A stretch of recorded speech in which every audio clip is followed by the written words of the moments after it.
J'entends rien.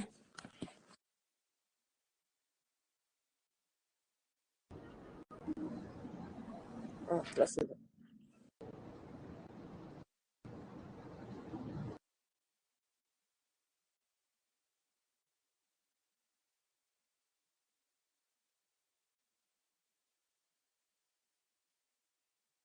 Est-ce que vous m'entendez? Oui, Oui, on là, c'est t'entend. bon. Bonjour à toutes et à tous. À l'occasion du mois de la femme 2026, nous avons le plaisir de vous accueillir à ce webinaire intitulé Je suis femme et j'ai des responsabilités, organisé par notre média Afrique Économie en collaboration avec la plateforme Cdispo. Aujourd'hui, nous mettons à l'honneur des femmes remarquables, leaders dans leurs domaines respectifs, pour partager leurs expériences, leurs responsabilités et leur vision du leadership féminin. Au cours de ce webinaire, nous échangerons sur les défis que rencontrent les femmes aujourd'hui, les stratégies pour les relever et les moyens de renforcer le leadership et l'influence féminine dans tous les domaines. C'est un moment pour inspirer, partager des expériences et valoriser les engagements concrets des femmes dans leurs environnements. Je vais laisser donc la place à chacune des panélistes de se présenter en maximum 3 minutes.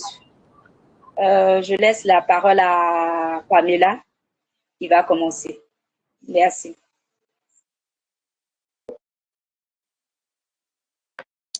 Bonjour. Est-ce qu'on m'entend? Bonjour. Oui. Bonjour Inès, bonjour Awa, bonjour Lina, comment vous allez? Ça va. Bonjour Samira, Ça, très bien et toi? Ça va bien. ça va très bien, merci. Alors, donc je me présente, je suis Pamela Inoblé. Je suis la gérante associée du groupe Enotel, qui est un groupe hôtelier à San Pedro, dont je m'occupe depuis maintenant 13 ans cette année. Ça fait 13 ans que j'ai la gestion de ce patrimoine familial. Et voilà. D'accord, merci. Je Je vous donne en la prie. parole à Zina. Ok, merci Nadège. Je suis Gina Kanda, chef de département inventaire et réassurance à Sino Assurance du Côte d'Ivoire. Et aujourd'hui, je cumule plus de 13 années d'expérience dans le domaine de l'assurance vie. L'honneur me soit aujourd'hui d'être là en ce moment avec vous toutes pour échanger autour de ce thème. Je suis femme et j'ai des responsabilités. Merci. Merci, Gina. Je donne la parole à Inès. Donc, bonjour à toutes, bonjour à nos participants. Donc, je suis Inès Bani, je suis la directrice des opérations de 35 degrés Ouest, qui est une agence de communication stratégique. Donc, j'accompagne des entreprises, des institutions et des dirigeants dans leurs enjeux de réputation et de communication sur le continent. Et ça fait à peu près 7 ans que je fais ce métier d'attaché de presse, donc de travailler la communication auprès des médias. Donc, je suis ravie de cette invitation et parler de leadership féminin, c'est un vrai sujet aujourd'hui auquel je suis très heureuse de prendre part. Merci à tous. Merci, Inès. On a Awa maintenant qui va. Ah. Alors, bonjour, moi je suis Awa Sako. Je suis la créatrice d'une marque d'infusion et de cosmétiques naturels à base de Ramare, qui est la racine de vétiver en français. La marque existe depuis 7 ans. Je suis basée en France, mais je travaille beaucoup avec des personnes de coopératives en Mali, Sénégal et Mauritanie. Enchantée et puis heureuse d'être là.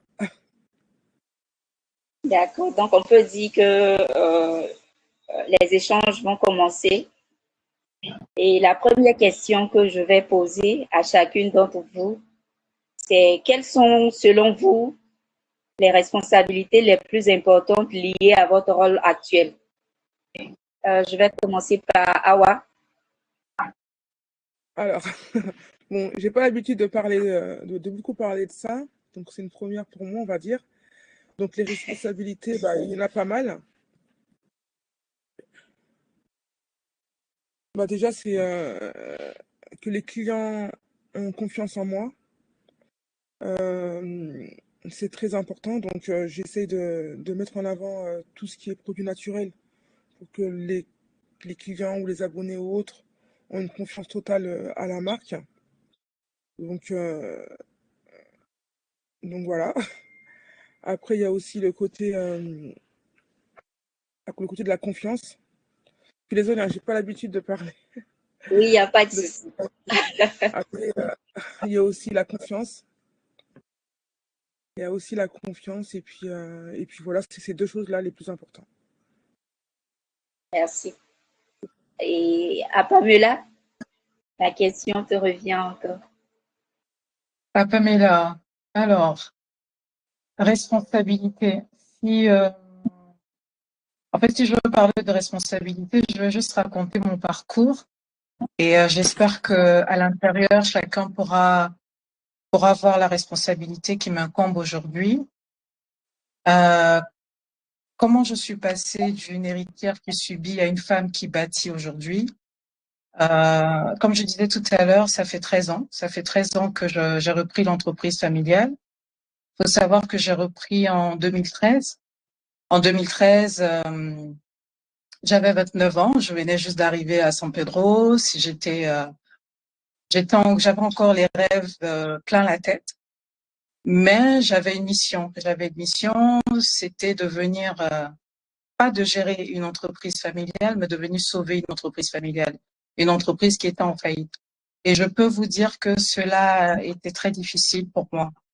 Entre les dettes, donc les créanciers, les banques, les fournisseurs, les dettes des employés, je me posais la question, c'était de savoir est-ce que j'allais y arriver. C'est-à-dire que je doutais de moi-même et il fallait aussi que je montre, en fait, aux personnes de la ville, à mes parents, à ma grande famille en général, que j'allais pouvoir gérer cette entreprise-là. Et, euh, et donc, ça m'a emmené à travailler dur pendant longtemps, pendant, on va dire, 3 ans, 3 ans, travailler d'arrache-pied, essayer de comprendre comment l'hôtellerie fonctionne, parce que ben gérer un restaurant et gérer un hôtel, c'est pas pareil. Donc, il y a plusieurs défis. Il y a l'hébergement, il y a des collaborateurs à gérer qui sont beaucoup plus nombreux. Et donc, donc voilà, il fallait apprendre à faire ça. Donc, en fait, on va dire que j'ai appris mes responsabilités au fil des années. C'est-à-dire, j'ai appris à devenir cette femme que je suis aujourd'hui. J'ai appris à comprendre le business. Je me suis lancée à fond dedans.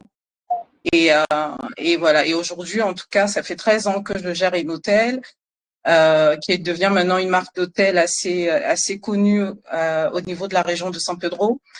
Mais il faut savoir que quand je commençais, j'avais pas en fait les armes que j'ai aujourd'hui, et j'avais pas conscience de la responsabilité que c'était de venir reprendre une entreprise familiale qui est en perte de vitesse, et puis essayer de la remettre en fait à niveau, et puis essayer de relever le nom d'une famille. En fait, c'est ça qui m'a porté, c'était relever le nom de mon père, parce que il a quand même pris plus de 40 années de sa vie à bâtir ce patrimoine-là. Donc, voir tout partir en ruine à cause des crises à répétition, c'est compliqué. C'était compliqué. Donc, voilà. Mais je suis venue et j'ai assumé cette responsabilité-là de reprendre cet héritage. Et voilà, aujourd'hui, ça donne ce que ça donne. Voilà ce que je peux te dire déjà. Merci. Merci pour ce partage d'expérience. Je laisse la parole à Gina qui va donner son avis sur les responsabilités les plus importantes liées à son rôle actuel. Et merci Nadège. Donc, les responsabilités principales en tant que chef de département, je pense que je pourrais les classer en deux grands ordres, déjà au niveau stratégique et au niveau opérationnel. Donc, au niveau stratégique, c'est principalement de pouvoir être capable d'aligner les objectifs du département à la vision et aux objectifs également de l'entreprise. Au niveau opérationnel, c'est de pouvoir suivre l'intégration et la montée en compétences de nos collaborateurs au quotidien, pouvoir organiser, planifier, superviser toutes les activités qui se déroulent quotidiennement être capable également de mettre en place des processus, des outils, des indicateurs de performance aussi qui nous permettront de suivre l'activité. Pouvoir m'assurer également du respect des délais et surtout de la qualité des données qui sont produites dans le département. Donc, principalement, c'est ce que je peux dire sur les principales responsabilités. Merci, Gina. Je pense que c'est Inès qui va nous donner sa réponse à cette question. Oui, bien sûr. Moi, avant de répondre dans le détail de mes responsabilités, je voulais revenir un peu sur la notion d'être femme et de la responsabilité aujourd'hui. Je trouve que c'est drôle qu'on se pose encore cette question de responsabilité féminine, parce que aujourd'hui j'ai le sentiment que la notion de responsabilité elle est quelque chose d'exceptionnel quand il s'agit d'une femme. Et ça c'est un peu dommage. Et je pense que c'est des conversations qu'on a aujourd'hui qui sont utiles pour que cette perception-là elle change. C'est d'autant plus paradoxal dans les sociétés africaines parce qu'en Afrique, les femmes, elles ont toujours eu des responsabilités, les femmes, elles ont toujours porté des métiers, elles ont toujours porté un petit peu plus grand que ce que la société représente. Et ce que je dirais, c'est que le défaut avant, c'est que ces cadres de responsabilité n'étaient pas toujours visibles. Donc, c'était dans la famille, l'économie informelle, les communautés, les réseaux locaux. Je dirais qu'aujourd'hui, ce qui change dans la notion de responsabilité, c'est le lieu où ça s'exerce. Et donc, si je dois revenir sur mon cas précis, c'est que comme je vous ai expliqué, je m'occupe en tout cas de la question opérationnelle d'une agence de communication aujourd'hui en Afrique. Et pour mettre un peu de cadre, c'est que j'ai 27 ans. Et cette position, elle implique déjà un certain nombre de responsabilités qui sont très concrètes, parce que mon travail consiste à accompagner des organisations et des moments qui sont importants pour elles. Donc ça peut être des annonces économiques, ça peut être des transformations, et même souvent des situations sensibles ou des situations de crise. Et dans ces moments-là, je peux vous dire que la notion de responsabilité, on la sent quand même différemment. Et donc, je pense qu'il faut analyser cette situation, comprendre les contextes. Et puis, dans mon métier, en tout cas, j'ai pas mal de réactions publiques à anticiper. Et ça demande aujourd'hui de la méthode, ça demande du discernement et surtout une grande capacité à naviguer dans des environnements qui sont complexes. Donc, pour revenir sur la question du genre, je dirais que tous ces attributs, ce sont des choses qu'on associe un petit peu facilement aux hommes, alors que dans notre condition féminine, l'expérience, le fait que voilà, en tant que femme, on a parfois une sensibilité à faire les choses avec plus de détails, à prendre les choses un petit peu à cœur. Ça nous aide dans une panoplie de tâches au quotidien qui, nous permettent aujourd'hui de nous asseoir et surtout de mieux appréhender ce concept de légitimité qui, à mon avis, est peut-être parfois ce qui nous fait défaut en tant que femme aujourd'hui. Donc, dans un premier temps, je m'arrêterai sur ça. Merci Inès. Avec plaisir. Je vais poser une question à Awa. Oui. D'accord, j'aimerais savoir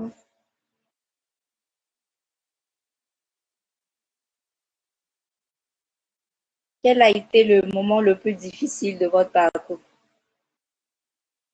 C'est de trouver un laboratoire fiable, un laboratoire avec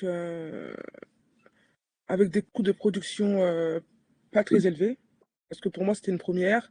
Et j'ai commencé avec mes propres fonds en fait. J'ai pas fait de crédit à la banque ou autre, où il n'y avait pas ma famille derrière. Donc c'était trouver le laboratoire le plus dur. Un laboratoire fiable pour vendre les produits comme il fallait, en France comme en Afrique. Merci. Je pose une question à Gina. Dans un secteur financier très réglementé, comment gérez-vous vos responsabilités liées à la sécurité des actifs et au suivi des risques?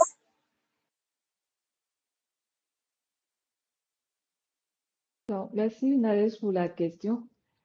Dans notre secteur, bon, je dirais que déjà ici à Sounou, il y a un département qui est affilié à ces questions. Donc, il y aura forcément des procédures qui seront écrites, des procédures qui seront rédigées afin de pouvoir, je sais pas, faire face à la sécurité comme vous l'avez dit. Bon, je ne sais même pas si j'ai bien compris la question. Dans un secteur financier très réglementé, comment gérez-vous vos responsabilités liées à la sécurité des actifs et au suivi des risques? C'est ça. C'est bien par les procédures. C'est par les procédures rédigées. Et au-delà de ça également, nous avons un département conformité qui s'assure que nous sommes en règle avec la réglementation. Merci. Je vais poser une question à Pamela. C'est de savoir quelles sont les qualités essentielles pour être une femme leader aujourd'hui. Ok. Alors, qualité essentielle. Bon, après, ça, c'est ma perception à moi. Donc, et puis aussi de mon expérience, de l'expérience du terrain et tout ça. Alors, pour moi, il y a quatre piliers qui ressortent. C'est la maîtrise technique. Donc, la maîtrise technique, le savoir. J'ai fait une formation il y a pas très longtemps où on nous disait que celui qui a la connaissance, en fait, il a le pouvoir. Donc, ne pas avoir la connaissance, en fait, c'est de pas avoir le pouvoir. Ne pas avoir l'information, c'est pas avoir le pouvoir. Donc, dans un premier temps, hein, les qualités d'une femme leader, c'est d'abord de maîtriser son domaine d'activité. Il faut pousser la force au point de se former. Moi, il faut savoir, quand j'ai repris l'activité en 2013, la première des choses que j'ai fait au bout de 2-3 mois, c'était déjà d'aller faire une formation pour directrice d'hôtel. Parce que je voulais savoir de quoi je parle. Je voulais comprendre de quoi on parlait. Parce que déjà que mes parents, en fait, n'avaient pas fait de formation en hôtellerie. Mon père était ingénieur en bâtiment, donc il était dans la construction. Ma mère avait fait de la secrétariat comptabilité. Donc, en fait, ils ont investi dans le secteur parce qu'ils aimaient. Parce qu'ils sont venus dans une ville comme San Pedro, où il faut dire que c'est une ville aux attraits touristiques énormes. Donc, le simple fait ils voulaient répondre à un besoin. Et à ce moment-là, le besoin, c'était que on avait, on avait beaucoup de touristes, mais on n'avait pas suffisamment de chambres, en fait, pour les recevoir. Et donc, c'est comme ça que mon père et ma mère ont eu l'idée d'investir dans l'hôtellerie. Donc, on va dire que c'est parti d'une passion. Donc, moi, je nais en fait pendant cette aventure-là. Mais lorsque maintenant on me fait confiance et qu'on me demande de venir reprendre l'activité familiale, il faut maintenant que moi, j'apporte une expertise. D'accord? C'est vrai que j'ai fait du management puisque j'ai fait Business of Administration, mais je n'ai pas fait d'études en hôtellerie. Voilà. Donc, la première des choses, c'était de faire une formation pour comprendre ce que c'est que des ratios. Il faut savoir ce que c'est qu'un ratio parce que si tu ne connais pas, bah, tu vas pas t'en sortir. Pour comprendre ce que c'est que la fiscalité dans le secteur de l'hôtellerie et du tourisme parce que c'est pas la même que n'importe quelle entreprise. Il faut comprendre la gestion des ressources humaines, bon, ça va parce que j'ai fait un master en ressources humaines, donc je sais un peu ce que c'est. Mais il faut comprendre, en fait, en gros, qu'est-ce qu'un directeur d'hôtel doit avoir. Donc, je pense que quand une femme travaille dans un secteur d'activité, la première des choses, déjà, c'est de se former afin d'avoir les connaissances techniques. Parce que quand une femme a les connaissances techniques, elle n'a plus besoin de s'excuser, en fait, pour parler de ça. Et son autorité est naturelle parce qu'elle maîtrise, en fait, son sujet. Ensuite, comme deuxième pilier, je vais parler du leadership associatif, en fait. Donc, il faut essayer de pas vouloir tout gérer seul. D'accord? Moi, j'en ai fait les frais. Il faut essayer d'introduire des personnes, voilà, dans dans notre gestion. En même temps, j'avais pas le choix parce que je reprenais une activité qui était en perte de vitesse, en fait, qui était en faillite. Donc, dans un premier temps, il fallait déjà rembourser les dettes, il fallait payer les arriérés de salaire et tout. Donc, il était difficile à ce moment-là de faire entrer d'autres responsables. J'avais pas la trésorerie pour. Quand tu reprends un business comme ça, les banques ne t'accompagnent pas automatiquement parce que déjà, il faut qu'on voit ton expérience, il faut qu'on voit les flux, alors que ça faisait un moment que les flux étaient très intéressants au niveau de l'entreprise. Donc, tu es obligé en fait de tout gérer toi-même. Une anecdote, en fait, c'est que quand je suis arrivée, la première des choses que j'ai faites, c'est de demander qu'on m'installe le numéro de la réception de l'hôtel à mon bureau. D'accord? De sorte à ce que je puisse décrocher le téléphone, en fait, quand-même, et convaincre les clients de venir. Et je peux vous dire qu'après, quand les clients ils arrivaient, ils demandaient, mais c'est qui la nouvelle personne que Monsieur Doublé a embauchée et tout. Et je voulais pas que les employés disent que j'étais la fille du propriétaire. J'ai travaillé pendant, on va dire, 3-5 ans où je voulais pas qu'on sache que j'étais la fille du propriétaire. Je voulais que les clients me challenge, en fait. Voilà. Donc, je l'ai fait, en fait, pour que je puisse attirer les clients. Donc, pendant 5 ans, je me suis donnée à fond. Donc, quand j'ai commencé à avoir de la trésorerie la première des choses, ça a été maintenant de recruter des cadres. Ça veut dire recruter des responsables qui allaient venir m'aider dans la mission. J'ai aussi demandé à mes frères de venir m'aider parce que c'était pas évident. Je vais en parler tout à l'heure, mais entre-temps, j'ai eu à faire un burn-out parce que j'étais trop à fond dans le travail. J'avais tellement envie de relever ces défis-là. Donc, j'ai appris à déléguer. J'ai appris à comprendre que seul on va vite, mais ensemble on va plus loin. Donc, voilà. Donc, en gros, voici la deuxième chose que je peux recommander. Donc, il faut vraiment avoir une gestion participative où on est très bien entouré, où on a des personnes, en fait, avec qui on va faire évoluer la vision. Voilà. Et maintenant, le troisième point, il faut avoir une intelligence émotionnelle. Je parlais tout à l'heure du burn-out. Ça, en fait, si vous voulez, c'est devenu un de mes piliers aujourd'hui. C'est de savoir que c'est bien de démontrer parce qu'en fait, on a tendance à vouloir trop démontrer quand on est une femme. Hein. Je sais pas. En tout cas, moi, c'est ce que j'ai constaté. On veut tellement montrer que j'ai ma place là, je mérite cette place là. Je pense que je suis allée à beaucoup de réunions de directeurs d'hôtel. J'ai pas vu beaucoup de femmes directrices d'hôtel ou femmes voilà qui entreprennent dans le secteur d'activité. Donc on veut tellement démontrer, on veut tellement se donner qu'on s'oublie soi-même. Et aujourd'hui en fait une de mes en fait comment je vais dire ça, un de mes objectifs aujourd'hui, en fait, c'est de faire comprendre aux femmes que c'est bien de travailler, mais après, c'est bien aussi d'enjoy un peu, d'accord? Donc, d'arriver aussi à équilibrer, en fait, le travail et la vie personnelle, ok? Donc, voilà, pour éviter les dépressions, pour éviter des AVC et tout ce qui va avec. Donc, aujourd'hui, pour moi, c'est très bien, en fait, aussi d'apprendre à déléguer, d'apprendre à couper. En fait, ces moments de burn-out là m'ont permis de comprendre que j'ai été absente de mon entreprise pendant 6 mois et l'entreprise a continué à tourner. Donc aujourd'hui, je préfère, comme je disais à mon frère la dernière fois, je préfère que ce soit moi qui donne l'arrêt, que ce soit la maladie qui m'impose d'arrêter. Donc chaque début d'année maintenant, je peux prendre 2 semaines, 1 mois où je coupe tout, où j'ai pas le téléphone et tout ça, entre lecture, méditation et prière parce que j'en ai vraiment besoin. Et lorsque je reprends les activités, ben, je suis en pleine forme, je suis rénovée, j'ai de nouvelles idées, j'ai envie de tout défoncer. Donc, pour moi, il faut vraiment faire attention à sa santé mentale et tout. Ça, c'est une force aussi pour une femme leader. Et puis, ben, pour terminer, il faut impacter.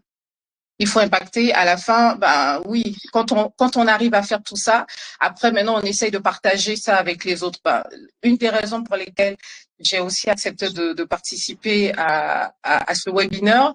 Avant, je ne le faisais pas souvent parce que je me disais que j'avais pas la légitimité en fait de le faire. J'avais besoin de faire un parcours d'abord. Comme ça, je me dis j'ai quelque chose à raconter, d'accord? Donc aujourd'hui, je suis très ouverte en fait à participer à des webinaires, à des conférences, à aller parler à des jeunes filles, à des jeunes hommes aussi, parce que le leadership c'est pas seulement pour les femmes, c'est les hommes aussi. Et comme le disait tout à l'heure, je pense que c'est Inès, si je me trompe pas, la question même du leader ou de la responsabilité chez les femmes ne se pose pas, parce qu'en Afrique déjà les femmes sont des femmes leaders et indépendantes.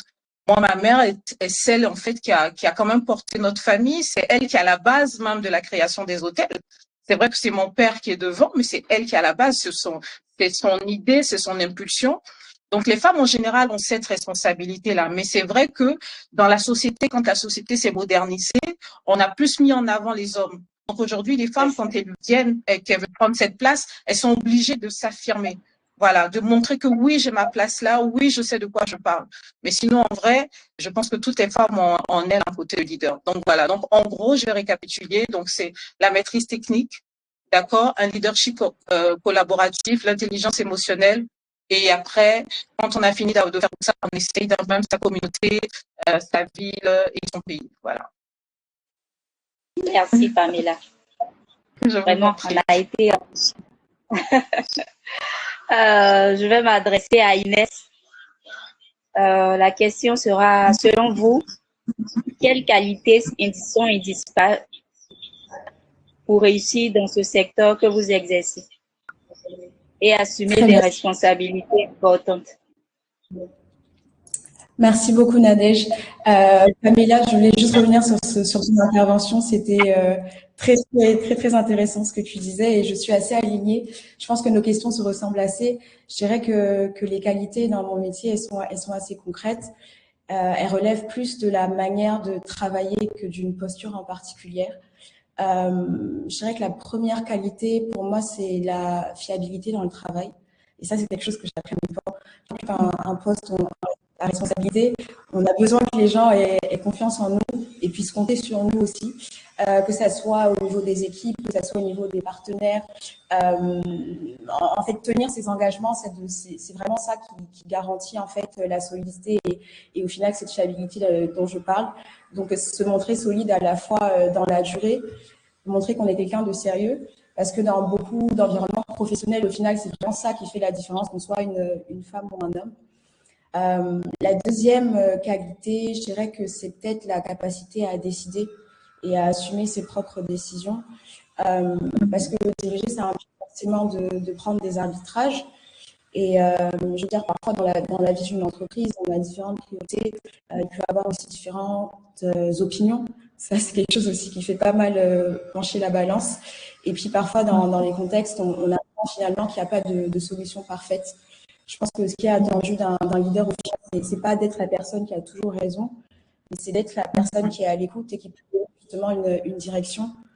Et puis finalement, de se dire que voilà, si j'ai accepté d'aller dans ce sens-là, je suis prête à en assumer les conséquences, que ça soit à titre personnel ou bien voilà sur par exemple la confiance que les équipes peuvent avoir en la personne qui les mène.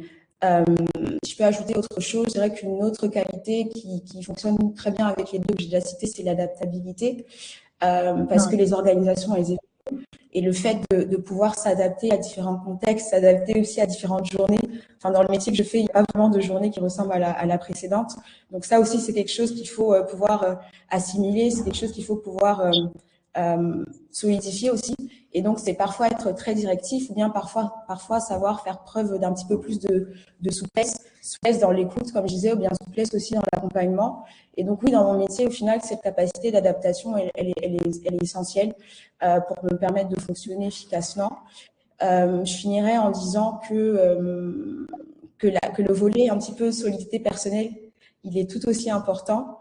Parce que parfois, on peut avoir des métiers avec des horaires ou alors des engagements qui débordent un peu, ne pas savoir imposer de limites ou bien voilà, se voir répondre à des mails ou à des messages à 22 heures parce que c'est important pour la vie de la société. Il faut penser aussi à sa propre vie.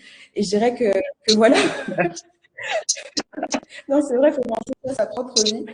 Donc, savoir faire la part des choses en pouvant se dire, OK, je dois faire preuve de leadership, mais le leadership, il me concerne aussi moi-même et toutes les choses que je laisse C'est dans mon clair. bureau une fois que je suis fort. Et puis, cette même idée voilà, de solidité personnelle, c'est être fort dans ses appuis, c'est pouvoir accepter les critiques qui peuvent être constructive. Hein. Donc, une critique constructive, par définition, elle peut être positive comme elle peut être négative. Donc, ça veut dire accepter de faire aussi des erreurs et se tromper. Et donc, voilà, il faut être capable, finalement, dans mon métier et dans ce que ça représente d'être une femme aujourd'hui, de garder du recul. Ça, c'est de continuer à avancer et d'apprendre, peu importe les situations. Merci Inès. Je pose une question à Gina. Gina, comment développer la confiance en soi quand on est une femme dirigeante? Merci Nadège. Alors, pour développer la confiance en soi, je pense que c'est déjà de croire en soi. Il faut se dire que si vous avez un poste de responsabilité, si vous avez été mis à un poste, parce que l'entreprise a vu quelque chose en vous. Et donc, c'est déjà de s'appuyer sur ces bases pour augmenter la confiance. Le deuxième point que je peux dire, c'est également avoir des modèles à qui vous pouvez poser des questions, vous pouvez partager des expériences, parce qu'ils sont déjà passés par là, donc ils pourront vous dire qu'est-ce qui n'a pas marché, comment est-ce qu'il faut se comporter dans telle ou telle situation. Donc, je pense que c'est ces deux points que je peux souligner là maintenant. Merci. J'ai une petite anecdote à vous donner avec Gina. Gina, c'est une amie d'enfance depuis la classe de CP1 et elle a Wow. été Miss Mathématiques Côte d'Ivoire. Donc, Wow! Félicitations, bravo. faut dire que les femmes aussi ont le pouvoir aussi. Donc, merci Gina pour ton partage d'expérience. Voilà. Ok, donc je vais poser une question à Awa. Oui. Awa, j'aimerais savoir quel conseil donneriez-vous à celles qui souhaitent créer et développer leur propre marque dans un environnement concurrentiel? Alors, pour créer sa propre marque dans une... voilà. Quel conseil? Déjà, avoir confiance en soi. Ça, je le dis tout le temps, hein, mais c'est important. Euh, D'être bien entouré, de faire des formations, c'est important parce que tout ce qui est cosmétologie, c'est pas, c'est pas facile en fait. Il y a des normes très, très, très importantes à Est-ce qu'on suivre. pourrait avoir une idée de votre marque? Qu'est-ce que vous proposez à votre Alors, clientèle? ouais, alors moi, je propose tout ce qui est savon solide à base de plantes africaines, comme le gombo, l'hibiscus, le ramaré, tout ça. Et je vends aussi tout ce qui est à base de tout ce qui est sérum, lotion, gommage. Voilà. Après, j'ai pas l'habitude, hein, je suis désolée. Mais Et les produits sont commercialisés où? C'est en France alors, uniquement ou bien en Afrique aussi, vous avez des points pour commercialiser? alors, j'ai commencé à les fabriquer et à les commercialiser, pardon, en France. Et après, j'ai eu beaucoup de demandes au Sénégal. Donc, j'ai aussi des ambassadrices qui gèrent aussi des ventes aussi au Sénégal. Mais sinon, j'ai commencé en France. Et ça fait 7 ans que la marque, elle existe. D'accord. Voilà. Au niveau des qualités, vous avez fini? Au niveau des qualités, c'est-à-dire. Après, Des voilà. conseils que vous donneriez pour... D'être bien entouré, de faire des formations, de tester ses propres produits avant de les mettre sur le marché. C'est important. De les faire partager auprès de ses entourages, famille, amis, parce que c'est eux aussi qui m'ont aidé à avancer et qui m'ont, quand ça n'allait pas, qui m'ont dit ce produit-là, il manque un petit quelque chose. L'entourage, voilà. Les parents. Commencer par eux. Et c'est eux qui motivent aussi en fait, c'est eux qui donnent l'aval, en fait, pour commencer, quoi, pour mettre le produit sur le marché. Merci, Awa. La question qui va revenir à toutes les panélistes, c'est de nous dire quel a été le moment le plus difficile de votre parcours. Je vais commencer par Gina. Alors, le moment le plus difficile de mon parcours, je pense que c'était en 2021, je crois bien, en 2021. Ici, au sein de la direction, on a traversé un moment vraiment difficile parce qu'il y a eu beaucoup de départs. Il y a eu beaucoup de départs, mais il fallait continuer les activités, il fallait continuer à produire. Et il y avait un arrêté de compte. C'était vraiment difficile parce que j'étais quasiment seule avec deux stagiaires et il fallait faire le travail de toutes ces personnes qui sont parties. Mais je pense qu'avec la résilience, avec la force d'esprit aussi, on y est arrivé. C'était vraiment difficile, mais on y est arrivé. Je pense que c'est le moment le plus difficile que j'ai vécu de toute ma carrière. Merci, Gina. Et à toi, Pamela. Alors, moi, j'en ai énormément des moments difficiles. Parce que de toutes les manières, entreprendre, c'est pas un long fleuve tranquille, hein.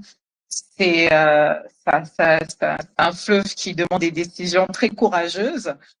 Et, euh, et je vais parler de deux moments, surtout comme actuellement, je sensibilise beaucoup sur le problème de la santé mentale. D'accord? J'ai eu un choc, en fait, quand j'ai vu, lorsque je suis sortie de mon moment de recueillement, lorsque j'ai vu que l'actrice sénégalaise était décédée et on savait tous qu'elle avait un problème de santé mentale. Je me suis dit, je pense que Pamela, il est temps aussi que tu essayes de parler de ça. Tu essayes de faire comprendre aux femmes que elles n'ont pas besoin de s'épuiser. Et puis surtout que quand elles sont dans cet état de dépression, il faut qu'elles se fassent accompagner. C'est très important. Donc, moi, mes moments difficiles, ça a été en 2016. En 2016, où j'ai fait une première crise de burn-out. Donc, ça m'a fait arrêter de travailler pendant 6 mois. Hein, donc, 6 mois d'invalidité. Je pouvais pas venir au travail. Mais ce qui m'a marqué, c'est pour ça que je parlais tout à l'heure d'avoir un leadership collaboratif. J'en ai même parlé lors d'une formation. C'était que vous imaginez, pendant 6 mois, j'étais pas là. Et donc, et comme j'étais pas là et que j'étais mal en point, ma mère était venue rester avec moi.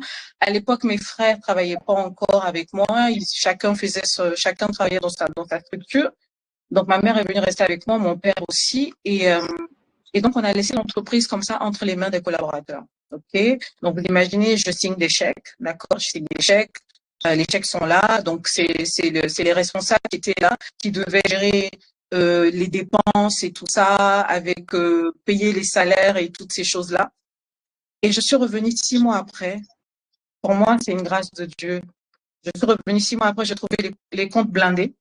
En fait, il n'y a pas eu de, voilà. C'est-à-dire qu'ils se sont dit, et à l'époque, ce que mon ex-mari me disait, il lui disait à chaque fois quand il venait me voir, il venait les voir, il disait, dites à madame de se reposer. Le plus important pour nous, c'est qu'elle se repose parce que la mission n'est pas encore finie, elle est encore très longue. Et donc, c'est pas le moment de chavirer. Nous, on gère derrière. J'ai été vraiment éblouie parce que je peux vous dire que j'ai déjà eu 2 amies ici comme ça qui ont laissé leur restaurant, qui sont parties. Elles sont revenues. Les employés leur disaient à chaque fois non, ça n'a pas marché et tout et tout et tout. Donc c'est pour ça en fait qu'il faut avoir un très bon rapport avec ses collaborateurs. Il y aura toujours des têtes brûlées, c'est pas grave. Mais je vous promets que lorsque vous faites l'effort d'aller vers eux avec de l'empathie, ils vous le rendent bien. Et vous le ressentez lorsque vous êtes dans des moments difficiles. Et là, moi, je l'ai vraiment ressenti. Pendant 6 mois, laisser des collaborateurs livrés à eux-mêmes et revenir retrouver une entreprise. Parce que c'est quand je suis là qu'on fait les dépenses. Mais comme je ne suis pas là, ils ne peuvent pas. Donc, à part les dépenses qui sont liées à l'entreprise, ils ne faisaient rien. Mais revenir retrouver une entreprise avec des comptes remplis, parce qu'ils ont fait leur travail. Je suis venue, ils m'ont fait le point des dépenses et tout. Je me suis dit, Dieu m'a fait grâce. Voilà. Donc, ça, c'est vraiment pour moi important de savoir qu'il faut prendre soin de sa santé mentale. Moi, je l'ai appris à mes dépens. Ensuite, la deuxième fois où je revis ça, c'est il n'y a pas très longtemps là, en 2024. Mais là, c'est parce que je rentrais dans une autre phase. En fait, je pense qu'à chaque phase de l'évolution de mon business, il y a un stress, il y a une pression qui arrive. C'est que, en fait, quand j'ai repris l'activité familiale, étant donné qu'il fallait faire des preuves, j'ai travaillé en fait avec les hôtels comme c'était avant, comme j'avais trouvé, d'accord. J'ai travaillé avec ça. Ce qui a fait tourner, c'est vraiment notre qualité de service, parce que vraiment ça, par contre, je joue pas avec ça. Pour moi, je le dis tout le temps. Quand je venais d'arriver, on entendait très souvent que les Ivoiriens ou voilà, quand ils font des activités dans le service et tout ça, c'est pas toujours net et tout. Et moi, je me suis dit non. Et je l'ai même entendu ici à San Pedro une fois. J'étais avec des gens qui disaient ah ouais bon oui on connaît ça va pas durer, ça va partir là tout de suite. J'ai dit non, moi il faut que je montre que oui on peut être ivoirien, on peut gérer un business dans le secteur de l'hôtellerie et puis avoir une qualité de service. Donc en fait Enotel s'est fait sa réputation déjà par sa qualité de service. Donc lorsque je décide de prendre un crédit, d'accord, je décide de prendre un crédit maintenant pour faire la rénovation, pour faire la version on va dire Pamela maintenant. Il se passe quelque chose, c'est que les premières personnes sur qui je tombe, il y a une petite anarque derrière. Donc, je perds en fait une partie des fonds qui m'ont été donnés. Et il faut maintenant trouver des personnes qui sont d'accord pour venir reprendre le business, venir reprendre en fait la rénovation et qu'on puisse la terminer avant la Cannes 2024. Vous imaginez? Parce que les éléphants avaient décidé de venir faire la mise au vert ici. Et ça m'a mis sous pression. En fait, je pense que ça, je l'ai pas vu venir, en fait. Ça m'a mis sous une pression, mais grave. J'étais là, en fait, je pense que c'était la pression qui me portait jusqu'à ce qu'on finisse les travaux. C'est-à-dire, on a fini les travaux le 2 janvier, le jour où les éléphants devaient rentrer à l'hôtel. D'accord? Mais avant ça, on était en retard. Et il y a franchement ceux qui m'ont sauvé là sur ce truc, et je pense que c'est une grâce de Dieu, c'est un cabinet d'architectes ivoiriens. D'accord? Finalement, je repars avec des Ivoiriens qui viennent et qui prennent le projet en main. Donc, vous imaginez, je suis quand même un établissement de 48 chambres, hein, et je suis sur pratiquement plus de 5 hectares de terrain. Donc, vous imaginez, en 6 mois, ils doivent rénover tout ça. Au départ, ils ne voulaient pas venir sur le projet, mais j'étais en pleurs. J'étais en pleurs. Je pense que le jour où je suis sortie du cabinet, j'étais dans la voiture avec mon frère et j'ai commencé, en fait, mes larmes ont commencé à couler. Et je dis, mais c'est pas possible. La première fois que je vais nous endetter avec un montant aussi énorme, non seulement je me fais duper, et en plus, le cabinet n'est pas sûr de nous accompagner. S'il ne nous accompagne pas, frangin, on est foutu. Et il m'a attrapé la main, il m'a dit, écoute, tu ne seras pas la première à entreprendre et à te tromper. Mais moi, je suis convaincue que Dieu va nous donner une solution. Donc, ne pleure pas et tout. Et je pense que à ce moment-là, la dépression avait commencé.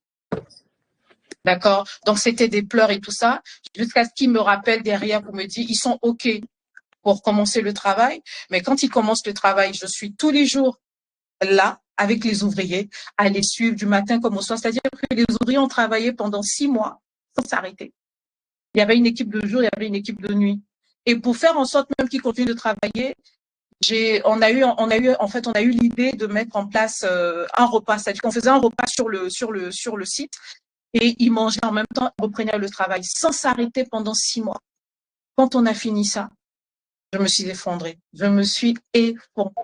C'est-à-dire que l'adrénaline, là, c'est fini. Quand les éléphants sont rentrés, là, moi, j'ai commencé à me sentir mal. Vraiment. Et je me dis, waouh, waouh, waouh, waouh. Qu'est-ce que c'était? Tu vois, il y avait la peur de se dire, ah là là, qu'est-ce que je vais faire? Je vais partir en prison, qu'est-ce qui va se passer et tout. Et je dis, ah là là, oh là là, oh là là. C'était chaud. C'était chaud. Et franchement, aujourd'hui, je me dis, il fallait que je passe par là. Il fallait que je passe par là. Enotel est un nouveau visage aujourd'hui. Enotel Beach est un nouveau visage.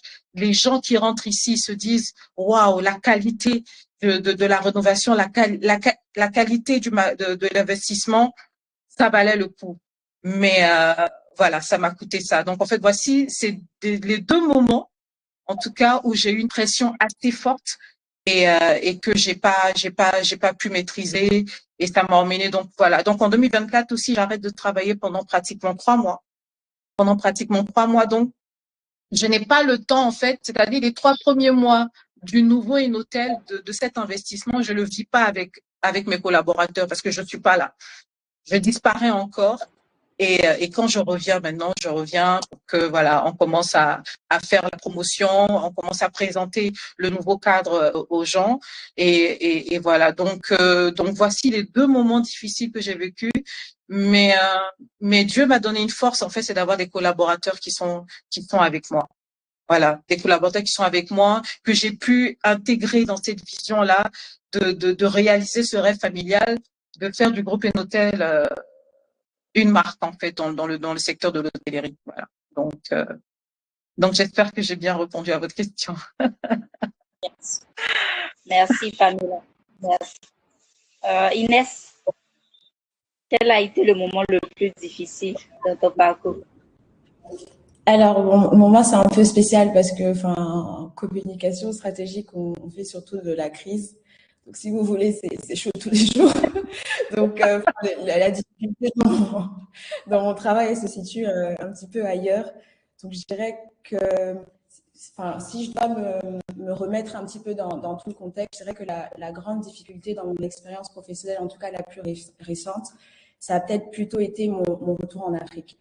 Sur le papier, c'est une transition qui a été assez simple parce que je suis restée dans la même organisation. Donc on a l'avantage d'avoir des bureaux internationaux. Donc, je suis partie de Paris vers Abidjan.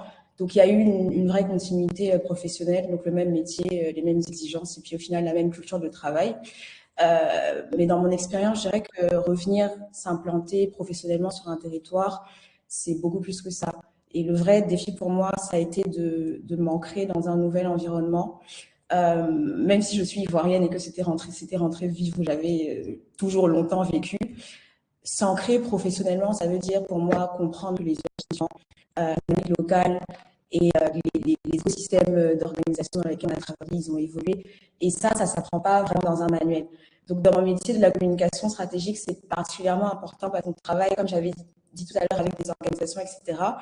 Et le backlash, il a été quand même assez concret dans la mesure où, je me souviens quand je vivais encore à Paris et que je travaillais avec les mêmes clients qui sont sur le continent, je pouvais arriver dans une réunion qui était prévue par exemple à 15 heures et mon intervenant allait se connecter à 15h30. Mais moi, je n'étais pas capable encore d'anticiper que c'était une réalité aussi qu'il fallait que j'accepte parce que les embouteillages, parce que là, peut-être qu'il y a une coupure d'électricité à tel moment. Donc voilà, revenir s'ancrer dans un territoire, c'est désapprendre beaucoup de choses qu'on pensait acquises et puis de se dire, OK, je n'ai aucune raison de me frustrer face à cette réalité qui au final est une fatalité, on ne va pas se cacher. Donc c'est à moi de venir me réapproprier les codes et de savoir comment jauger aussi dans ce nouvel écosystème. Qu'est-ce que je peux dire de plus? Je dirais qu'une autre difficulté qui est très particulière au fait que la communication, c'est un domaine qui n'est pas très, très bien compris ou alors pas aussi bien compris en Afrique aujourd'hui que ça peut l'être ailleurs, c'est se retrouver dans des situations où, comme je vous ai dit, non, on fait de la communication stratégique, c'est de la crise, c'est des relations presse, c'est de l'intelligence économique. On peut se retrouver face à des personnes qui vont nous dire « Ah, d'accord, j'ai compris, donc tu fais du marketing. » Non, ça n'a rien à voir. Donc ça aussi, en fait, c'est des perceptions qu'il faut apprendre à faire mieux lire aussi aux personnes qui on s'adresse pour justement valoriser ces nouveaux métiers où les femmes sont très présentes au final dans la communication. Il y a énormément de femmes et elles ne font pas toutes les mêmes choses. Donc ça, c'est des discours aussi à avoir, c'est du temps passé à expliquer, c'est de la pédagogie à incarner. Et mentalement, c'est plus compliqué. C'est peut-être parfois un peu de déception en se disant « Ah, j'aurais peut-être gagné plus de temps si ces personnes avaient été plus familiarisées à mes enjeux. » Mais en fait, ce qu'on doit accepter, c'est que c'est à nous d'incarner ce changement. Et c'est à nous vraiment de nous attarder sur les questions qui restent floues aujourd'hui dans la lecture opérationnelle, dans ce que ça représente de raconter une marque ou de raconter une histoire aujourd'hui en Afrique. Et c'est autant difficile qu'on y prend plaisir parce que je pense qu'au final, dans nos métiers, mon équipe est connectée et pourra vous dire, ce qui nous fait vraiment carburer, qui nous permet vraiment d'avancer, c'est la volonté de changement, quoi. C'est pouvoir faire une différence dans notre génération, c'est de pouvoir en fait permettre aux gens de raconter différemment l'Afrique, d'arrêter d'avoir des idées reçues, et puis justement aussi de donner du mérite à nos expertises, de donner du mérite en fait à nos talents. Donc voilà, je dirais que ça va un petit peu dans le positif, tout comme un peu dans le négatif, mais il y a de belles choses en tout cas sur lesquelles on regarde et on vient de pouvoir contribuer à ça à notre chaîne. Merci Inès. Avec plaisir. Je pourrais dire quelque chose à Inès. Ouais, bien sûr. Alors Inès, je pense que c'est le problème que toutes les personnes qui reviennent s'installer en Afrique ont. Mais en même temps, je pense que c'est un avantage parce que vous pouvez ramener votre expertise, mais en même temps, vous pouvez aussi vous imprégner de ce qu'il y a ici. C'est vrai qu'il y a certaines fatalités, comme tu l'as dit tout à l'heure, mais il y a quand même des choses positives à prendre, d'accord? Et après les deux ensemble, ça pourra donner un mélange qui sera extraordinaire. Maintenant, deuxième chose, c'est que, bah oui, la communication, je pense que c'est nouveau ici. Mais moi, écoutez, je suis toujours en train d'apprendre, hein. C'est-à-dire que moi, actuellement, là, je suis en train d'apprendre tout ce qui est marketing et communication parce que les clients disent tout le temps, ah, mais l'hôtel est magnifique, le service est impeccable, mais vous communiquez pas assez. J'ai dit, mais on communique là, c'était comment? Parce que pour moi, je parle de l'hôtel, on est dans les magazines et tout ça. Voilà, donc, je sais pas, on est sur le digital. Donc, de quelle communication vous parlez? Parce qu'on me dit, franchement, j'entends ça très souvent. Donc, voilà, faut vraiment nous comprendre quand on ne comprend pas en fait, votre métier. Il faut nous expliquer en fait ce que c'est. Mais on vous en veut pas du tout, et c'est pour ça que c'est un avantage comparatif pour nous, parce qu'il y a tellement de choses à expliquer et tellement de choses à élucider que la route elle est vaste. Donc, il y a plusieurs niveaux de communication et c'est marrant et c'est d'autant plus exciting, si je peux dire ça comme ça, en Afrique, parce qu'aujourd'hui, tout le monde a un business, de la petite commerçante à la grande entreprise, Exactement. tout le monde a un besoin de communication.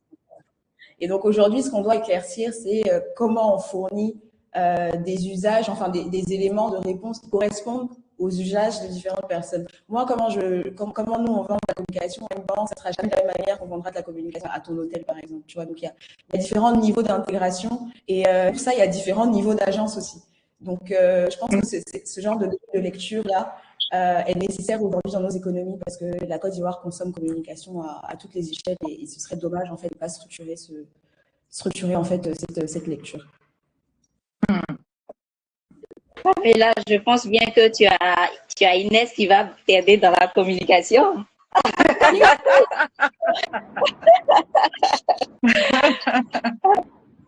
Et puis, je te promets, Pamela, on viendra chez toi. Gina et Inès, on va aller faire un week-end. Avec plaisir. Avec plaisir. D'accord. Donc, je vais poser une question à chacune d'entre vous encore. Pensez-vous que les femmes ont aujourd'hui les mêmes opportunités que les hommes? Je vais passer la parole à Awa. Je pense que non. Je pense que les hommes sont plus mis en avant, ont plus d'opportunités. Je pense que c'est dû en fait, aux origines du pays, en fait. Je sais pas comment expliquer. Pendant que nous, en Mauritanie, au Sénégal, nous, au Mali, on met toujours l'homme en avant. Donc les hommes, ils ont plus d'importance même par rapport à la voix. Ils seront plus pris en considération qu'une femme. Voilà. Donc plus les hommes que les femmes. On est toujours derrière. D'accord, merci Awa. Et toi, Gina, tu penses qu'on a les mêmes opportunités? Moi, je dirais oui, je dirais la même opportunité. Parce que déjà, lorsque je regarde mon environnement que je connais ici, déjà même ici dans mon département, il n'y a que des filles. Dans la direction, il y a un seul homme, il n'y a que des filles ici. Donc, je me dis que ici, les femmes ont les mêmes chances que les hommes, surtout dans l'assurance. Et c'est ce que j'ai constaté. Les femmes sont de plus en plus présentes dans les domaines comme l'assurance, comme la finance. Donc, je pense qu'on a les mêmes opportunités dans ce secteur-là, aussi bien les filles que les hommes. Merci. Et toi, Inès?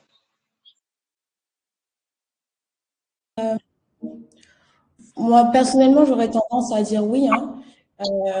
J'aurais tendance à dire oui dans le sens où je pense qu'aujourd'hui, les femmes, elles ont plus la possibilité de saisir des opportunités et d'être soutenues.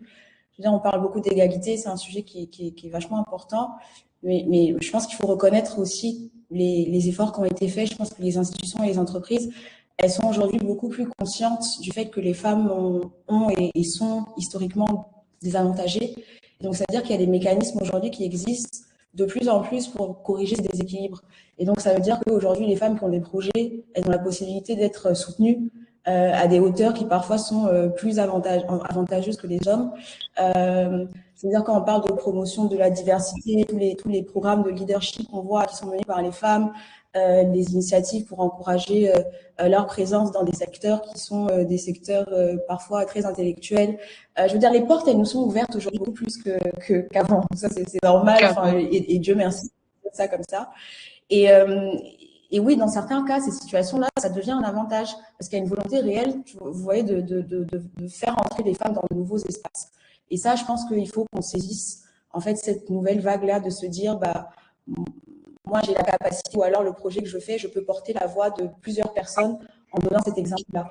Et donc, moi, je pense que c'est beau à voir aujourd'hui parce que, bah, en travaillant avec les médias, comme avec Afrique Économie, par exemple, on se rend compte que vous dressez souvent des portraits de femmes, que c'est des questions qui vous intéressent, que vous allez leur donner la parole, qu'on a en fait la possibilité de traquer et puis aussi de faire le bilan de ces expériences qui peuvent aussi nourrir derrière ces nouvelles générations et donner de nouvelles idées et donner un nouveau champ de possibles qu'on n'avait pas forcément avant. Donc moi, je pense que le meilleur jour, enfin la meilleure année pour vivre en tant que femme dans le monde, c'est 2026. Hein. Ça sera toujours mieux qu'hier. Donc, à mon avis, continuer dans la lancée dans laquelle on est. Et non, je ne serai pas des personnes qui diront oui, je décris, etc. La situation des femmes, elle est pas forcément positive. C'est pas vrai. Moi, je pense qu'aujourd'hui, en tant que femme, on vit mieux qu'on vivait avant. Et il faut surtout continuer à briser, c'est-à-dire que la vraie, c'est l'égalité, c'est l'équité, oui, mais c'est aussi nous-mêmes nous donner nos propres chances. Donc voilà. Merci Inès. À toi, Pamela, est-ce que tu penses qu'on a les mêmes opportunités que les hommes? Ben oui, tout à fait, tout à fait. Après, tout n'est pas rose partout, hein. D'accord? Mais, mais je pense qu'on a les mêmes opportunités. Ben, j'en suis la preuve. J'en suis la preuve. Je suis d'une fratrie de 4 enfants. Je suis pas la première, je suis la deuxième. J'ai un grand frère, j'ai un petit frère, j'ai une petite sœur. Mais c'est pas mon père qui a porté son choix sur moi dans un premier temps, hein. C'est mes frères. Ok, ce sont mes frères et mon petit frère. Mon père lui a dit, mais pourquoi vous pensez que je dois prendre Pamela? Il dit parce qu'elle a les aptitudes en fait pour gérer l'établissement et pour le relever. Donc, je pense qu'aujourd'hui, il y a des hommes quand même qui sont assez, qui n'ont pas peur en fait de voir une femme occuper des postes. D'accord? Donc, de plus en plus maintenant dans des structures, dans des familles et tout ça, lorsqu'on on voit une capacité dans une femme, qu'elle soit la petite ou la grande sœur, on n'a pas de problème en fait à la laisser assumer. Voilà, on ne met pas en place que voilà, comme je suis l'homme et tout ça, il n'y a pas de problème. Maintenant, je veux aussi attirer l'attention, puisque bon, moi, je suis chef d'entreprise, je suis une femme. Donc oui, on a tendance à aller vers des femmes et tout, mais je voulais aussi que les femmes comprennent que euh, je suis pour qu'on ouvre des portes aux femmes pour qu'elles travaillent et tout ça, mais je suis aussi pour l'équitabilité, d'accord? Donc je veux qu'on donne un poste à une femme, pas parce qu'elle est femme, mais parce qu'elle a les capacités d'être à ce poste. Voilà, faut pas aller dans du favoritisme, non. Voilà, donc moi je trouve que l'égalité des sexes, il faut que ce soit bien quadrillé. Voilà, faudrait pas qu'on mette, c'est-à-dire qu'on met des hommes et puis on dit bon voilà, je mets une femme là, non. On met la femme là parce qu'elle a les compétences pour ça. Donc moi je suis très rigoureuse dans ma manière de recruter, d'accord? Donc c'est vrai que je suis une femme à la base, mais je prendrai une femme à mes côtés qui soit aussi compétente dans son secteur d'activité qu'un homme. Voilà. Si les deux ont la même compétence, oui, je partirai sur une femme, c'est clair. Mais si j'ai pas la compétence, je vais pas me gêner de prendre un homme, voilà, parce que c'est lui qui a la compétence. Je vais pas faire juste pour faire beau, en fait, sur les papiers, parce que bon, vous savez, hein, il faut faire genre, oui, j'ai tel niveau de femme embauchée et tout ça. Non, moi, je suis pas dans cet état d'esprit-là. Parce que à la fin de la journée, ce que je veux, c'est de donner une qualité de service à mes clients. Voilà, c'est eux ma cible. Donc, en fonction de ma cible, je fais mes recrutements. Donc, si les femmes sont aptes à occuper ces postes, ben, je les prends. Si elles le sont pas, ben, je vais pas les prendre. Donc, mais sinon, je pense que la porte est ouverte. Comme je dis, j'en suis la preuve. J'ai des frères qui m'ont fait confiance. Ils me font toujours confiance. Ils me motivent toujours à aller au-delà où je suis. Donc, je pense que c'est faisable. Après, est-ce que peut-être c'est les mêmes opportunités salariales? Ça, je sais pas.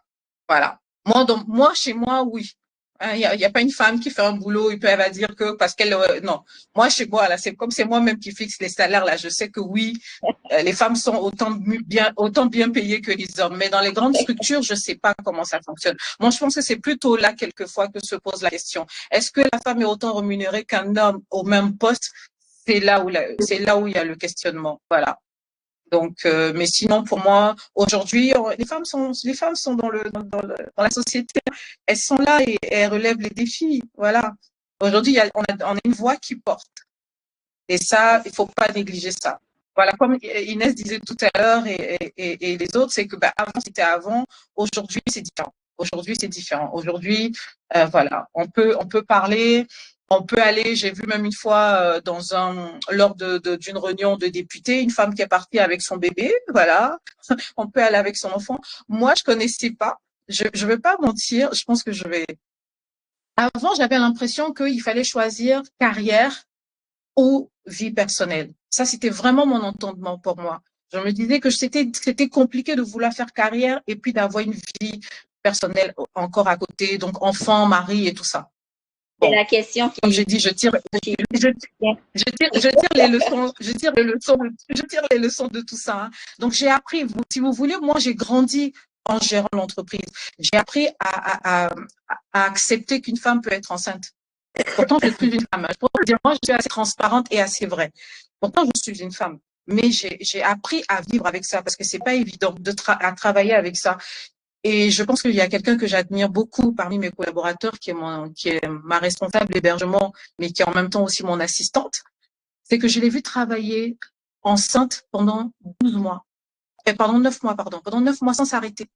Et je me rappelle un soir, je lui ai dit, de toute façon, tu viens tout le temps avec ton ventre là. Pourquoi que tu accouches ici? Et elle rentre à la maison et le lendemain, elle m'envoie un message, elle me dit, Madame, j'ai accouché. Vous imaginez? Mais elle a bossé. Et je lui disais, waouh, j'admire ça. D'accord? Mais avant, je me disais que c'était quelque chose qui pouvait peut-être empêcher la femme de s'épanouir professionnellement. Donc, moi aussi, j'ai appris que, bah, oui, on peut assumer une vie personnelle, familiale à côté, et aussi on peut assumer une vie professionnelle. Mais il faut juste que ce soit très bien équilibré et que chacun ait son pourcentage, en fait. Voilà. Ok, merci Pamela. La question qui va se poser, c'est comment concilier vos vies professionnelles et personnelles tout en assumant vos responsabilités? Inès, Inès, Ouais. Avec courage, je dirais ça comme ça, je les assume avec courage. Bon, vie familiale et professionnelle. Bon, alors moi, ma vie familiale est peut-être moins aboutie que d'autres femmes.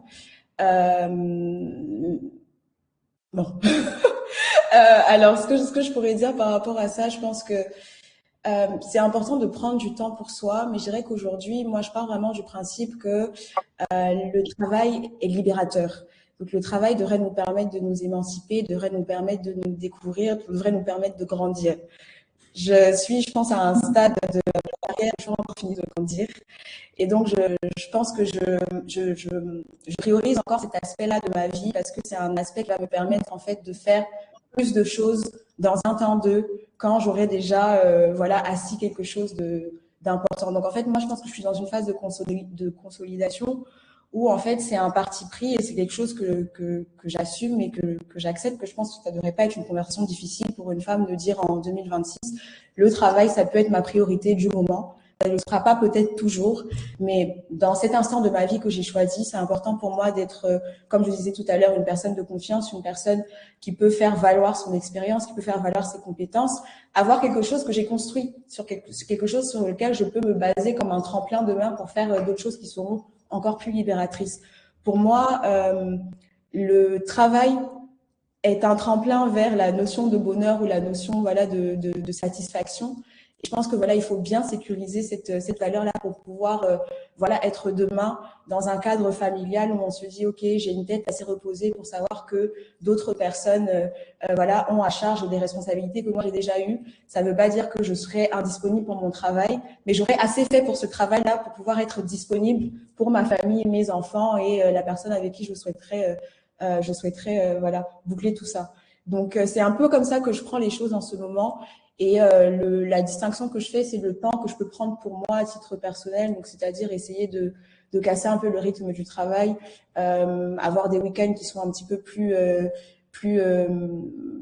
week-ends qui me permettent en fait de relâcher la pression, ou des week-ends qui sont des paysans, c'est faire du sport, comme Pamela pouvait dire tout à l'heure, et puis voilà, trouver des moments un peu hors du temps sans perdre de vue le fait que bah, dans la vie peut-être d'une jeune femme, en fait, se stabiliser, ça devrait être une priorité.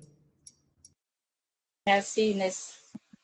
Et à toi, Gina, comment tu arrives à concilier vie professionnelle et personnelle tout en assumant tes responsabilités?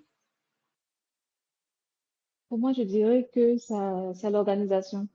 C'est l'organisation. Généralement, au niveau du travail, c'est cyclique. Les différentes choses sont cycliques et on connaît à peu près les périodes chaudes. Et à côté de cela, toutes les activités que j'ai aussi en social. Je connais également les périodes dans lesquelles les différentes activités se tiennent.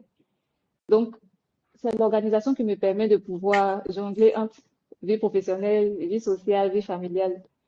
Et lorsque vous savez exactement les périodes chaudes, comment s'organiser, c'est de pouvoir prioriser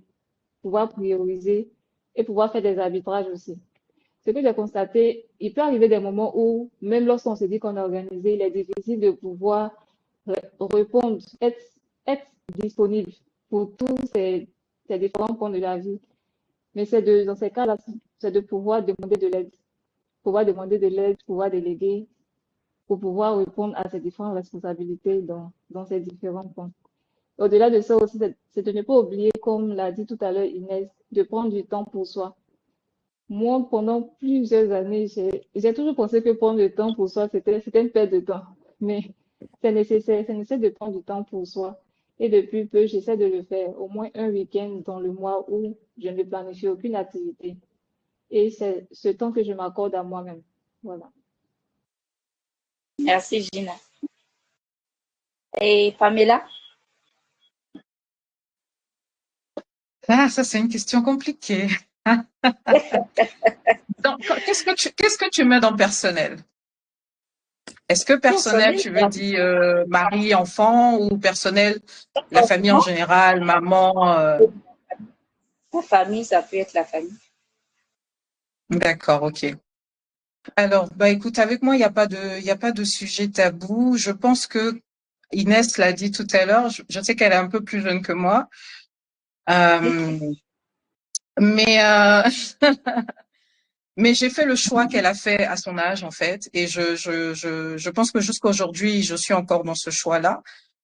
Je le disais tout à l'heure dans mon intervention que dans ma compréhension d'avant, il était difficile de pouvoir gérer carrière parce que j'ai toujours voulu faire carrière et être une femme entrepreneur et gérer hommes et enfants. D'accord? Et je pense que dans le principe d'avoir des femmes, on devrait avoir toutes sortes de femmes et qui arrivent à assumer leur choix. D'accord? Sans qu'on ne leur jette la pierre et tout ça. Et bon, de toutes les manières, comme moi, je vis entre mon boulot, mes collaborateurs et tout ça, j'ai pas trop le temps de savoir ce que les gens pensent de moi ou pas. Mais une chose est sûre, c'est que bah, aujourd'hui, je suis pas mariée, j'ai pas d'enfant, parce qu'à un moment de ma vie, quand il a fallu choisir, j'ai choisi carrière. Parce que j'étais en train de sauver un héritage familial et il m'était difficile pour moi de choisir ma relation d'antan par rapport à ce projet qui était important pour moi. C'était redonner vie à un héritage. C'était plus fort que de sauver une relation. Donc, j'ai choisi de sauver l'héritage et j'ai laissé tomber la relation. Après, quand je suis sortie de cette relation, je me suis dit que j'avais pas trop envie qu'on me prenne la tête, en fait. Donc, je dis, bon, je vais focaliser dessus, je vais me concentrer sur mon travail. Et puis, quand le moment sera venu et que je vais sentir que, bon, voilà, c'est en train d'éclore, je pourrai penser à ça. Donc, voilà. Donc, en fait, ma vie personnelle, je me gère. J'ai une fille adoptive qui est assez grande maintenant, hein, qui vit avec moi. Mais aujourd'hui, on va dire que la priorité, c'est ma relation avec mon travail, avec Dieu. Mais je suis maintenant beaucoup plus à l'aise, on va dire, maintenant pour avoir une relation maritale, pourquoi pas. Mais avant, il n'était pas question de ça. Voilà. Donc, comment concilier ça? Je pense pas que je sois la personne qui pourra donner des conseils dessus. Mais voilà, j'écoute les femmes qui arrivent à concilier ces deux-là. Moi, j'ai pas pu et j'en ai pas honte. Voilà, j'ai fait un choix, j'ai fait un choix. Mais aujourd'hui, oui, je me sens prête à sauter le pas, pourquoi pas. Mais je pense que c'est faisable. Il y a des femmes qui ont réussi, donc ça doit être faisable. Mais, mais bon, moi, je n'arrive pas à faire plusieurs choses en même temps. Il fallait sauver un héritage, je préférais me concentrer dessus. Donc voilà, mais je Ça a pense que été c'est le faisable. Je pense on peut allier ça. On peut allier vie professionnelle, vie personnelle, vie maritale et tout ça, c'est possible. Il y a des femmes qui l'ont fait, donc c'est faisable. Et toi, Awa? Bah, moi, je suis maman de 6 enfants, 6 garçons. Donc, Wow. j'ai fait les deux. J'ai fait les deux. Je sais pas comment j'ai fait. J'ai mon mari qui m'aide beaucoup. Donc, Bravo. j'ai un planning. Merci. J'ai un planning, donc j'essaie de suivre le planning comme il faut, mais des fois aussi le planning, on ne le suit pas parce qu'il y a des impératifs plus importants. Et, euh, et puis voilà, hein. J'ai toujours travaillé comme ça. Je sais que c'est dur, c'est très dur, mais on fait avec. Voilà. Et Vraiment, mentalement, vous arrivez à gérer cette pression? oui. Vous arrivez à gérer les enfants, le mari, le travail et tout ça? C'est quoi les tips? Comment vous faites? Bah, mes parents sont là. Donc le week-end et le mercredi, c'est Elle mes a une parents. épaule. Voilà. J'ai beaucoup de sœurs et frères aussi. Donc si mes parents ne peuvent pas, mes frères et sœurs sont là. Mon mari aussi, bah, à côté travaille, mais dès qu'il sait que j'ai besoin de plus de temps, c'est lui qui gère les enfants, donc il pose des congés pour les gérer, et puis moi je m'occupe de mon activité. Voilà, D'accord. on fait comme ça. Merci encore. Je pense bien qu'on est en train de partir vers la fin de notre webinaire, mais j'ai une question à poser à chacune d'entre vous. Ça sera de donner un conseil aux jeunes femmes qui souhaitent s'affirmer dans des postes à responsabilité. Inès, qu'est-ce que tu peux dire à ces femmes-là qui aspirent à être des leaders? Alors, moi, ce que je voudrais dire, pour remercier parce que ça me permet de montrer preuve à l'exemple, de prendre la parole et de ne pas avoir, comment dire, pardon, c'est de prendre la parole et de ne pas avoir honte ou alors peur de représenter ce qu'on est vraiment, c'est-à-dire ne pas avoir peur de justement intervenir, se raconter, pouvoir être fier de son vécu, parce qu'on ne sait pas en fait ce qu'un conseil ou une expérience racontée peut susciter chez d'autres. Donc cet exercice aujourd'hui de venir dans un panel pour raconter ce que représente être une femme à responsabilité aujourd'hui, c'est quelque chose que j'ai encouragé plus de femmes à faire. Je pense qu'il n'y a pas de petits exemples, comme il n'y a pas de petits. On devrait toutes voilà, s'armer de confiance et de courage pour pouvoir en fait raconter ce qu'on fait de nos vies, ce qu'on fait de bien et fédérer des causes qui sont un petit peu plus nobles. Donc voilà. Merci Inès. Et Awa, toi, quel est le conseil que tu peux donner à ces jeunes femmes qui sont dans des postes à responsabilité? Bah, que tout le monde mérite le succès, hein, donc c'est pas pour qu'une seule personne. Donc si tu penses pouvoir le faire, vas-y, faut pas hésiter.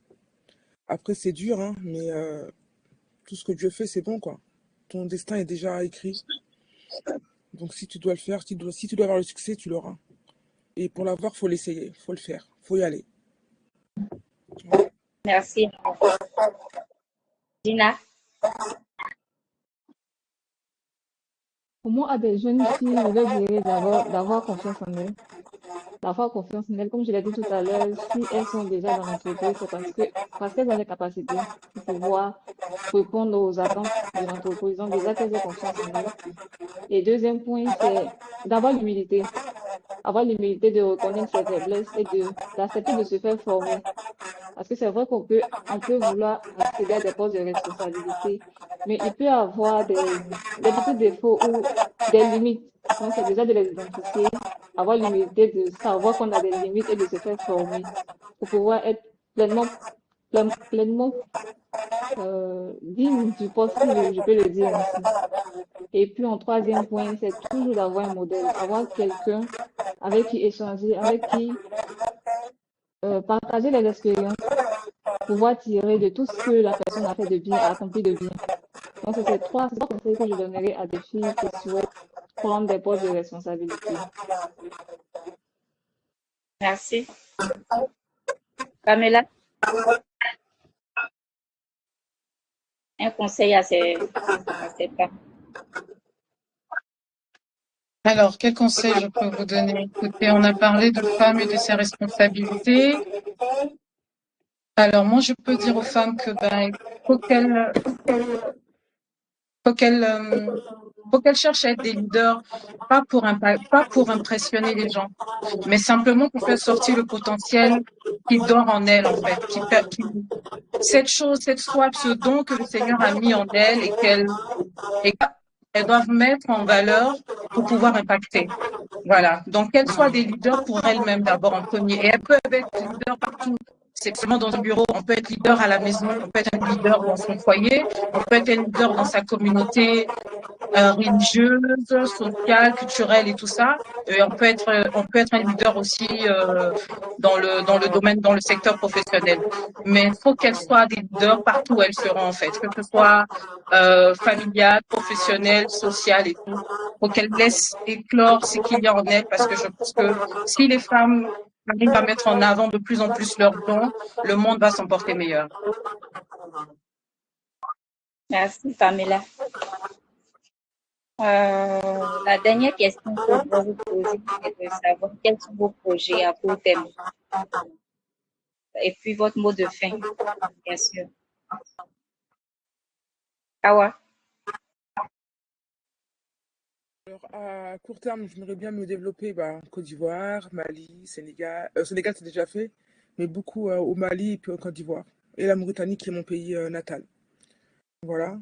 Le Sénégal, c'est plus facile pour moi parce que j'ai pas mal de parents là-bas, donc pour se développer, c'est très facile.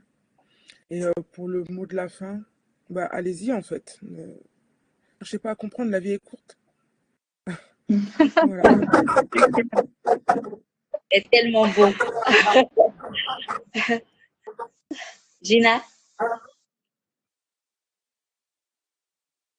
Alors, ce que je peux dire, c'est Les projets à court terme et puis ton mot de fin. donc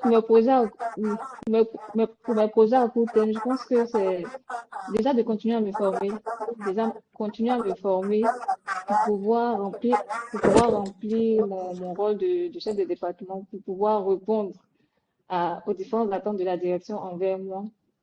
Et aussi, je pense que je vais peut-être participer un peu plus à ce genre de webinaire parce que c'est vraiment sorti de ma zone de confort. Comme vous l'avez constaté, je suis la personne qui a le moins parlé pendant ce moment. Et je pense que c'était un vrai exercice pour moi. Donc, merci beaucoup pour l'opportunité que tu m'as donnée, Nadège, de participer à ce webinaire et de pouvoir aussi rencontrer ces belles personnes en cet après-midi. Merci beaucoup. Merci, Gina. Inès? Merci beaucoup. Moi, je dirais qu'à court terme, mon objectif, c'est surtout de continuer à développer l'activité de notre agence en Afrique de l'Ouest, mieux comprendre toutes les dynamiques économiques, les écosystèmes avec les journalistes et les médias. Et puis largement, comme je disais tout à l'heure, c'est aussi de participer à la meilleure compréhension des valeurs qui accompagnent tous les conseils en communication stratégique, qui sont toujours pas très bien identifiés. Donc c'est un rôle qui est important dans la manière dont les organisations elles pourront mieux discuter avec leur environnement et avec elles-mêmes. Et puis pour terminer, moi aussi je voudrais remercier Nadège pour cette invitation. Moi aussi je sors de ma zone de confort pour cette fois-ci. Donc c'est vrai que j'ai l'habitude de parler et de construire des messages pour les marques et les entreprises, mais je sais comment raconter des choses et tout. Mais quand il s'agit de parler de moi, c'est plutôt des métiers qui sont dans l'ombre. Donc je finirai en disant que au final les trajectoires professionnelles elles sont pas forcément linéaires. Hein. Elles se construisent souvent par des étapes, par beaucoup d'ajustements et puis parfois même par des moments d'incertitude. Et donc l'important, c'est de rester curieux.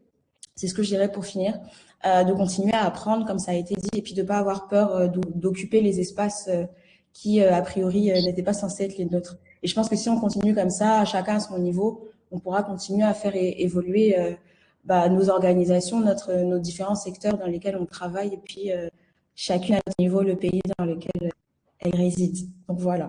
Merci beaucoup à tous. Et à nos participants aussi qui ont, je pense, écouté depuis un petit peu plus d'une heure 30 notre conversation. Merci à tout le monde.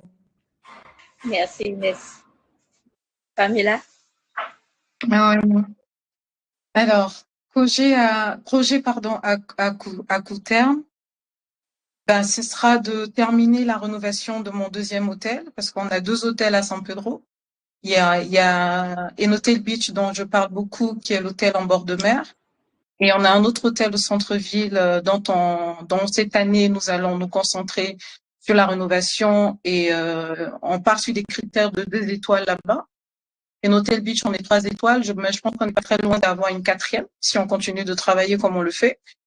Et donc voilà, donc à court terme, là, ça veut dire que dans les 3 années qui arrivent, c'est-à-dire cette année, on se concentre sur totalement rénovation cité, on finit pour que l'année prochaine, on ait notre deuxième hôtel totalement rénové, catégorie 2 étoiles. On reviendra sur le complexe hôtelier Enotel Beach l'année 2027. On va entamer la deuxième phase de rénovation parce que la phase de rénovation, j'ai rénové que l'existant, c'est-à-dire ce que mes parents avaient déjà fait. Mais comme je disais tout à l'heure, on a aussi un terrain de plus de 5 hectares. Donc, la deuxième phase de rénovation, c'est maintenant, on va rajouter, on fait des chambres, on va ajouter des activités et tout ça. On va en faire vraiment un resort. C'est-à-dire que dans un établissement où tu rentres et tu as des salles de sport, de spa et toutes ces choses-là. Donc, voilà. Donc, ça, c'est l'année 2027-2028. Et après, à partir de 2028, on espère pouvoir aller conquérir notre ville et faire un hôtel ailleurs. Et à long terme, en fait, c'est de faire une marque, en fait, comme les Azalaï aujourd'hui. Voilà, donc ça, c'est vraiment mon rêve que je chéris avec tant de passion. Donc voilà, donc c'est ça. Et puis j'ai été très heureuse d'être avec Inès, avec Awa, avec Gina. Et ce que je peux dire à Inès et Awa, c'est que, bah, écoutez, j'ai été tout aussi calme comme vous quand j'étais encore dans les débuts, je peux vous dire. Et voilà, parce qu'on a du mal, on sait pas, quelquefois on a du mal à parler de soi-même. Mais après, avec l'expérience, avec le temps, avec le fait de tout accepter ce genre d'invitation-là, on finit quand même par pouvoir mettre des mots sur ce qu'on veut faire de sa vie, de sa carrière et tout ça, de son projet même en lui-même. Donc, ça a été un plaisir. J'ai aimé écouter vos histoires, j'ai aimé apprendre de vous. Je souhaite beaucoup de chance à Awa pour que ces produits puissent s'exporter au point d'arriver en Côte d'Ivoire et pourquoi pas venir les vendre dans mon hôtel. J'ai une boutique souvenir. Gina, Gina, je pense, j'ai l'impression que j'ai une assurance avec votre structure, mais voilà, je vous souhaite de gravir encore les échelons de votre structure et voilà. Et puis Inès, Inès, j'ai bien envie de l'avoir dans mon portefeuille parce que je veux piocher quelques idées de communication là-bas. Merci aux participants qui nous ont écoutés. Et je vais terminer en disant aux femmes que ne vous excusez pas d'être là, ne vous excusez pas, prenez votre place et prenez bien la place, voilà. Et puis assumez le fait que vous soyez femme, que vous fassiez des choix, même si c'est des choix qui choquent, c'est pas grave, c'est vos choix. À la fin de la journée, c'est avec votre conscience que vous dormez pas avec la conscience des autres.